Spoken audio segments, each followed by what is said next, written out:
Guys आज श्रावणी सोमवार आहे, त्यामुळे आजचा प्लॅन असा आहे की आधी थोडी फुलांची शॉपिंग करायची आणि मग महादेवाचं दर्शन घ्यायचं. So let's go. फुलांचा सुगंध, नाशिकची शान ही आहे नाशिकचे फुल बाजार.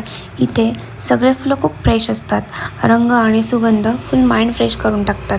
पूजा असो किंवा कोणतेही फंक्शन, तुम्हाला अगदी रिजनेबल रेटमध्ये फुलं मिळून जातील. तुम्ही जर बल्कमध्ये घेत असाल तर तुम्हाला अजून कमी रेटमध्ये मिळतील. हा बाजार पहाटे 5 वाजता स्टार्ट होतो, तेव्हा तुम्हाला अगदी फ्रेश फुलं मिळतील. इकडे शॉपिंग नाही तर एक ब्युटिफुल एक्सपिरियन्स आहे. तर क्राऊड आणि पॉझिटिव्ह एनर्जी हा एकदम ब्युटिफुल एक्सपिरियन्स आहे. इथे तुम्हाला विविध प्रकारची फुले बघायला मिळतील.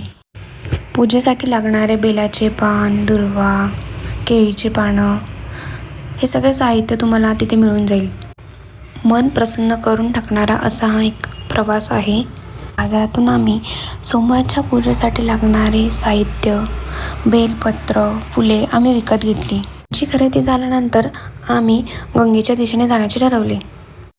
पुलावरून बघितलं तर एकीकडे बाजार आणि एकीकडे गोदा घाटाचे दृश्य.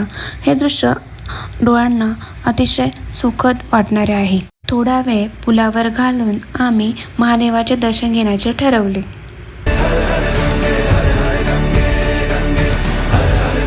श्रावणी सोमवार असल्याने आम्ही तारकारेश्वर महादेवाच्या मंदिरात दर्शन घेण्याचे ठरवले.